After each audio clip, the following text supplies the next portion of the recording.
What's up, guys? Chris here with Glittering Magpie, and it's time to talk about relics of the past. Now, the fact that they're new to the game doesn't really stop them from having so many ups and downs already. So first of all, we need to kind of talk about how they work for anybody that's just now catching up with them. And then we can talk a little more about how I am using them to double my money after the nerf they got when added to the game in pre-patch going into Shadowlands. For anyone not aware of everything that's going on with Shadowlands, it has drastically changed the way leveling works, and that is already in the game. So for a little bit of context, and then we can get to the oh so exciting math, we want to look back on how the game used to have us level our characters and our professions by going through each and every expansion in the order that they were released. But as the number of expansions grew, that simply just wasn't a reasonable expectation for a new player that was just trying to get to the gameplay that they see on Twitch or a friend playing or in an ad or whatever. So they shortened it. Now, the way that that was done is we allowed you to level by skipping over certain expansions and kind of pairing them into different level bands and giving away boost potions with purchase of the game and all of this stuff in an effort to just make the game more bearable for new players.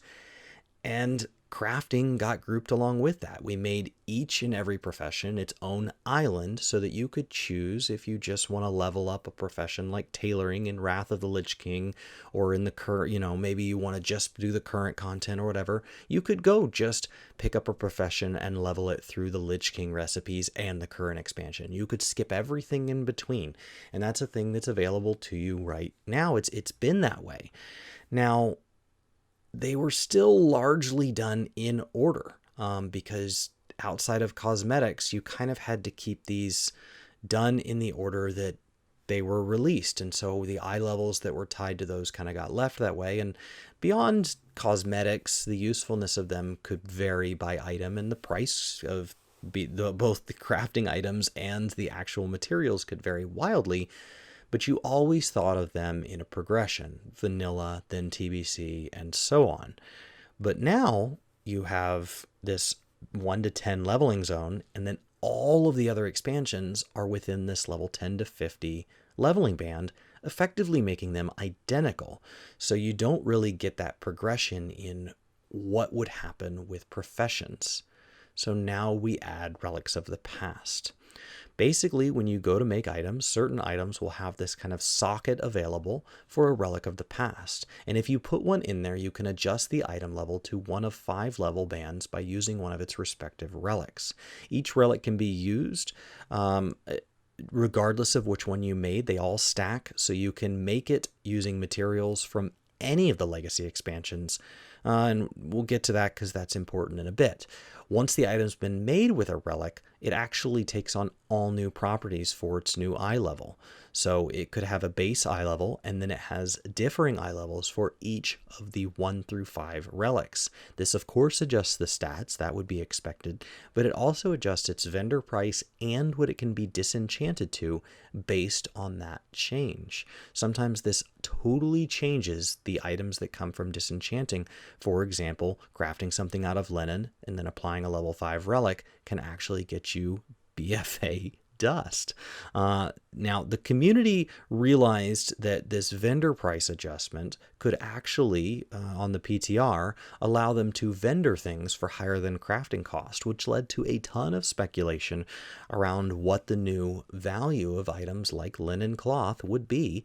And Blizzard made this change before it went to live to add thread purchased from the vendor that is very expensive, and it drove the cost of the relics above the cost of the vendor price on the adjusted item, which effectively removed this farm, and people thought relics of the past were dead. Now, I have thoughts about this, and I have a link below where I talk about my thoughts of the nerf and all of that, but for time's sake, that happened. Let's go get to the farm. Now, you're going to need enchanting to disenchant the items and tailoring with access to as many of the expansions as possible for at least the purpose of getting the relics. But beyond that, you don't really need to have them leveled very much, because the item that we're going to be destroying is the brown linen pants. Now, anybody that was looking to do the vendor shuffle may have been looking at the brown linen pants, but you were looking at them with 4s and 5s, which really got hammered with the change because they got 15 and 25 of this new thread, which just made them outrageously expensive. So let's look at the lower level relics. Now, the lower level relics, as we push into them, they use less and less cloth with 1, 2, and 3. And so with those, we want to look at all of our loot tables. The way I looked at the loot tables, even with the 4s and 5s, is I did go ahead and make a couple of linen pants, and I upgraded them with the different relics, and I actually noticed that these brown linen pants have 6 distinctly different loot tables. At this point, I went ahead and looked for what, if any of those loot tables were promising based on the value of those enchantment items, and I noticed that relic 1s and relic 3s looked a little bit promising. And so I went ahead and made 100 of each, just 100, to kind of get a feel for, are there other items on the loot table? And the 1s were the only ones that came out profitable at that limited sample size. Now, at this point, I do want to say thanks to the Guild Bank Discord, where Persphonae and a few others helped me test while in voice chat, and a handful of much more experienced guild makers helped talk me through this as I was going down this road. Persphonae even made a few of the items herself, so her data actually got lumped into my table. So her link's down below if you want to go watch her stream and find more ways to make gold. I combined her tests with mine in the Relic 3s, and then I did my own additional 1,000 brown linen pants with all relic 1s because they looked more promising. I picked 1,000 because I only wanted to disenchant for about an hour. It took me right at 50 minutes to disenchant that many. And if you add up crafting time, this ended up being about 3 hours. I really like to think of a farm as what I can achieve in an hour, so to me this felt like a lot, but I do realize that when you look at a loot table, 1,000 is not a massively large number approaching infinity. I will say that as I added my data into the table, from when I first put my first 100 in to when I now have 1,100 in, the actual percentage profit never moved more than 1% from where it started. So if I am just on one end of the luck, either incredibly good or incredibly bad, I'm there incredibly consistently. Across 1,100 brown linen pants with Relic 1, I disenchanted that into 2,881 light illusion dust, 488 light eternal essence, and 52 small brilliant shards. Now this is where we have to start talking numbers, so once again I have to kind of pause for context. I know these videos aren't as exciting and dramatic with pauses like this, but if you want to use this farm, you need to know how it will do and what it will not do for you. The prices I'm using are pre-patch prices on Mal'Ganis Horde leading into Shadowlands, and there are people who stocked up on cloth that are dumping it. So the price is all over the place. I will be showing cloth prices and the times it takes to craft, but make sure you pay attention to things like going and seeing if somebody's selling bolts. There are times where bolts are actually cheaper than the cloth on my server, even though it takes more than one cloth to make a bolt. And so it's worth kind of considering buying those up, because as we look at crafting times, you have to realize that even if you bought it at exactly the same price as its crafting cost, the time to make bolts is actually a substantial portion of the time it takes to do this craft. And so you'd actually be making more gold per hour if somebody else did the work for you.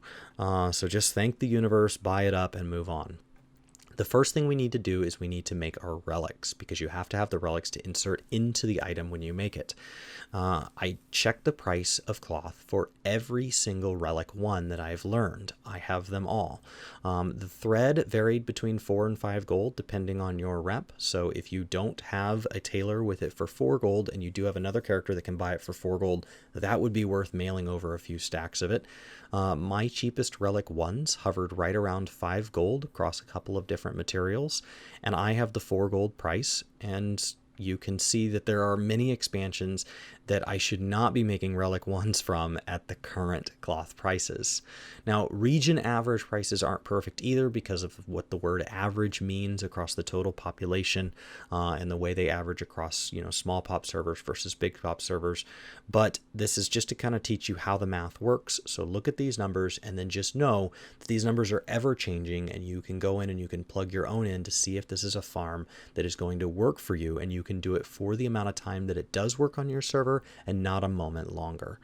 Enchanting mats are sometimes also something that a server can just run out of. So shovels like this can be helpful because even if it doesn't look like this is making you a lot of money per hour, or is possibly even losing you a little money per hour over the cost of cloth, you might have enchants that need these materials that would make that money back in spades.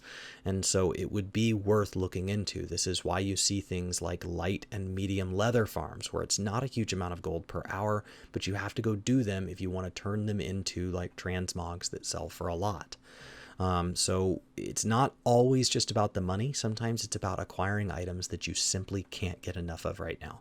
With 1,000 relics made, it was time to make 1,000 pants. Now keep in mind, for anybody that's been crafting a lot in BFA, that when you exceed your inventory, if it's not a BFA item, it just stops crafting. So sit next to a mailbox, set up a mailing operation on TSM, and you can actually be sending things off without ever stopping crafting. So you can literally just tell it to make 1,000 pants with relic ones inserted, and you can just press go and then occasionally rotate things out by doing mailing operations without ever stopping crafting.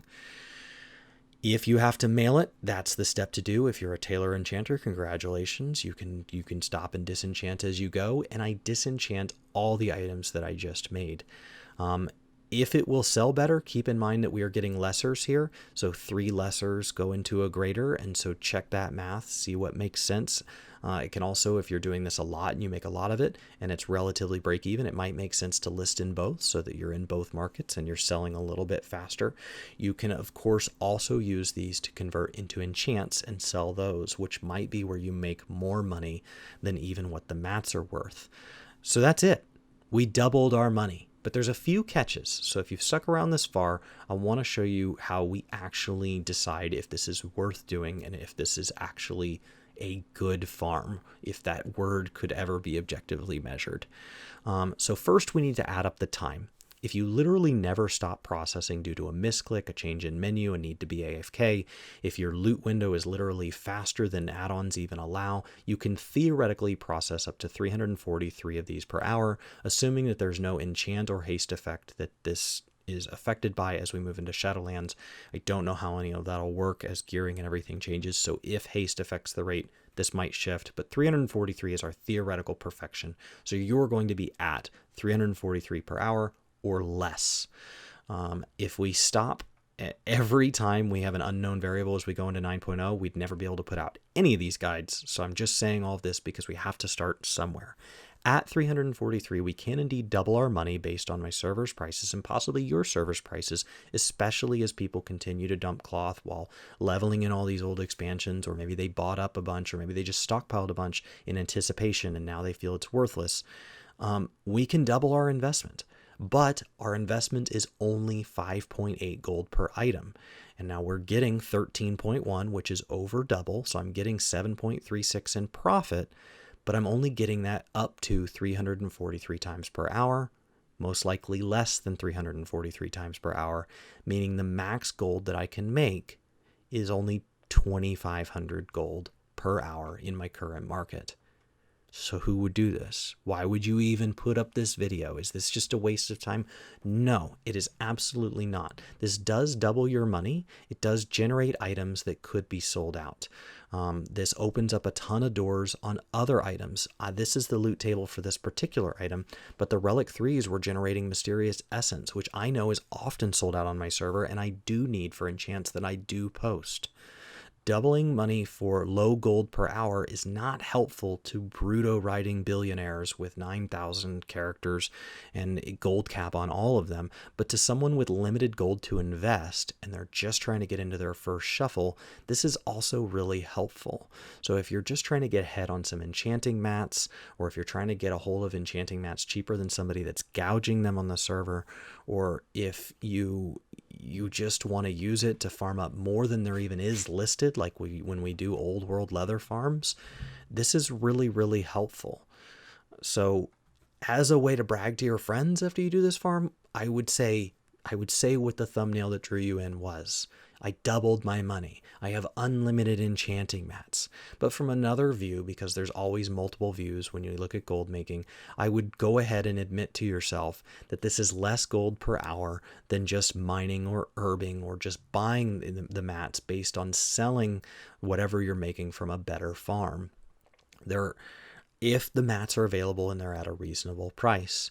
Gold making is all about perspective. What is your goal? How long do you have to hit that goal? And what are the resources, such as leveled characters and the amount of time and starting capital that you're starting with? In my mind, this realization that relics are not entirely dead opens up a whole exploration into where other items might fall on that disenchant table.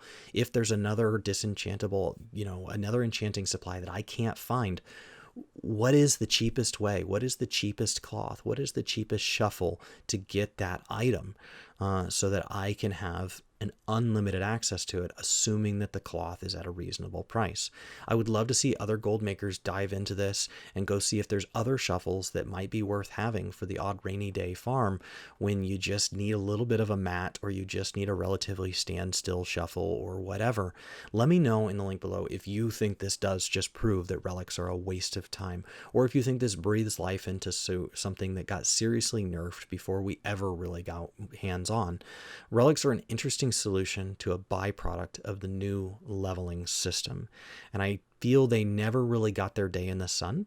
And so if nothing else, I hope this video helps keep them from going totally obsolete and can make them a little more relevant. I would love for this video to be made obsolete because Blizzard made a change to make them more relevant. But at least until then, us enchanters can know that we have a bottom price that we should be paying for enchanting mats, or else we should be seeing if cloth happens to be in the toilet. Thanks for watching, and hit subscribe to my brand new channel. I set aside this channel from my other channels so that this one will only be about money making in games. So if you're interested in making sources or seeing if the context around a farm make it worth doing, go ahead and hit subscribe, stick around, and maybe you'll find something that interests you. Thanks again to the gold makers that I had a chance to chat with over in the Guild Bank Discord, and I look forward to seeing what a farm like this could grow into with a community doing way more testing across way more servers than I ever could. Take care. Happy gold making.